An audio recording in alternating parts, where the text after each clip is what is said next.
Hello, Will back at it with another video. Here we are again. Question to reflect on today. Should men be feminine? That's the question I'm going to ask. That's that question I'm going to ask.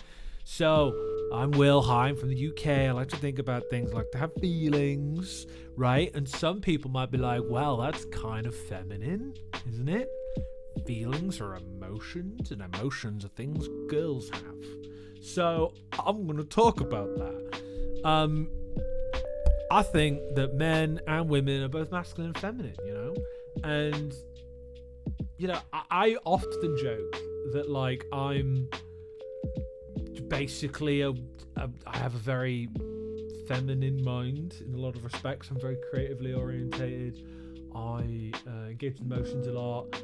I'm quite I like to think I'm quite empathetic. I like to think I'm very, very emotional, incredibly emotional. And you could definitely argue, dude, that's feminine, right? But I'm gonna put it back down.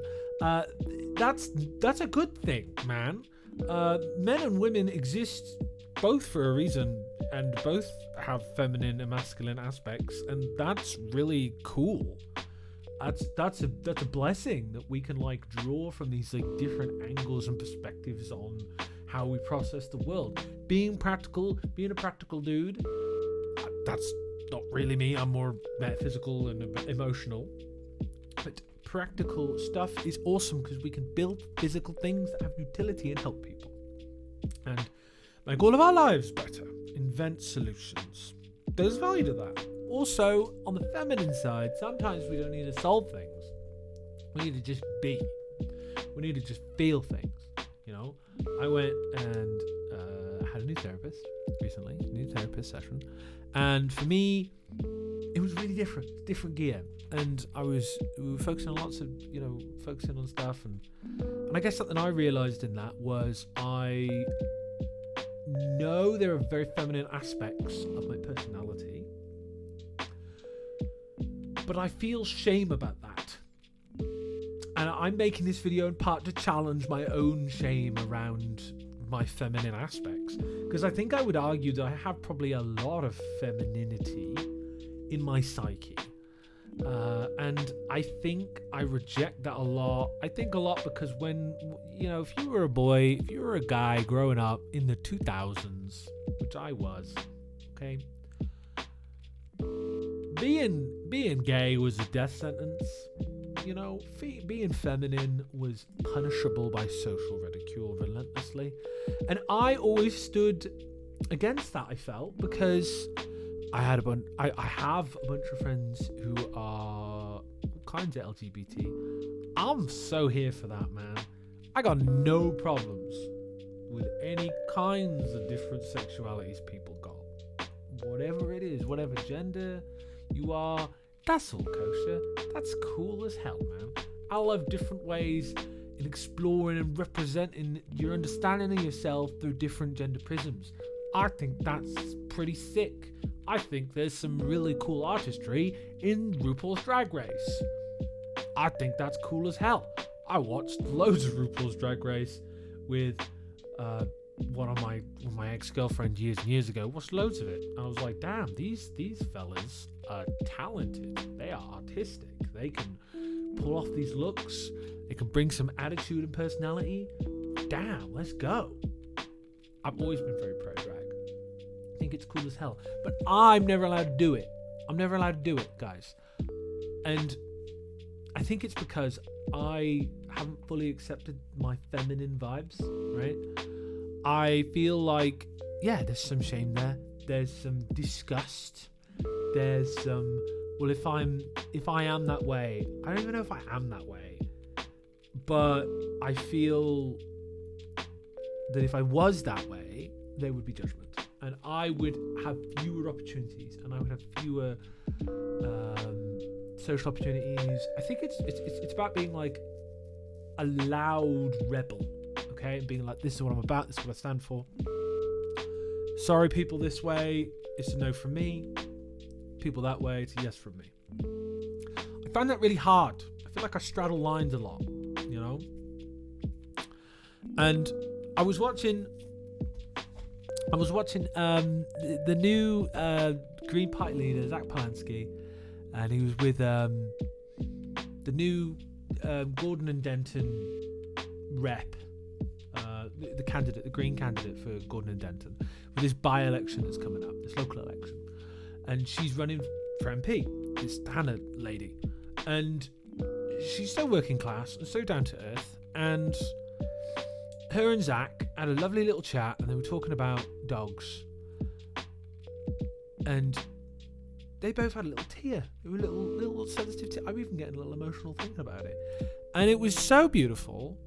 And it made me think, wow. Zach there especially, my boy, crying, tearing up, being a real emotive human, in touch with his feminine side. That's powerful, man. And I guess I felt that's really powerful too in my own life. When I've seen other men cry when I cry, people have told me it's powerful. I know there's this feminine energy about me. The Green Party has maybe a little bit of a feminine energy. And you know what? That's awesome. That's awesome. Because maybe we need a little more care and compassion in this world, and a little less get rid of the small boats. You know? A little less rejection of people in need, and a little more let's tackle the people with all the stuff. So men should be feminine, but I feel in my deep loins that I'm unsure about if I'm allowed to be feminine. I know my wonderful darling wife, if she's watching this, knows that she would never reject me if I overtly did feminine things or was feminine anyway. I'm very lucky to have a wife of beautiful mind and body. She's a wonderful person, and I love her very much. But it's something I don't accept in me. This is my walking contradiction. Very pro-feminine for others. I'm not allowed to be feminine overtly in any way, though I am overtly in some ways. In some ways, that's okay. If I'm emotional, I'm going to cry. I mostly accept that. I say mostly because there's like some contexts where I don't, like, I push that down. But in a lot of contexts, a lot of people I cry. I cry in front of my wife. I cry in front of my best friend. I cry for a lot of different reasons. I cry in films. That's all cool. That's fine. That's healthy. I'm here for that. But I just think about this time with my little, my sister, half-sister, my sister-in-law, half-sister-in-law, whatever you want to call her. She was painting her dad's nails, and she wanted to paint my nails, and I just internally freaked out. And I think that really speaks to me, like, hey man, you're like not okay with like being feminine in this way. But it's just a little girl. She's like 5 or 6. She doesn't understand why I'm freaking out. She doesn't understand. I quietly freaked out. I was just kind of like, no, mate, you paint your dad's fingers. Internally, I was like, oh no, I'm going to be seen as gay and bad and gay. And I guess it's because when I was a teenager, I was unsure about my sexuality for a bit. I think I was maybe a little bit bisexual. I was curious about men. I remember having lots of kind of homosexual explorative impulses, maybe. I was definitely attracted to women, but also maybe a little bit men sometimes. And I was very confused about that. Now, do I still suppress that? Am I bisexual? I don't know. I'm married to a woman. I'm attracted to women. But it's weird, man. And I think this is part of maybe my challenge with being feminine, that like maybe there's a part of my sexuality that I can't accept. And I gotta look at that a little more. Yeah, I think men should be feminine. Femboys, you get the thumbs up from me. So that's where I'm going to leave it for today. Thank you for listening. If you're this far into the video, you've been wonderful, and I've been Will. Take care of yourself, and I'll see you in the next video. Bye-bye.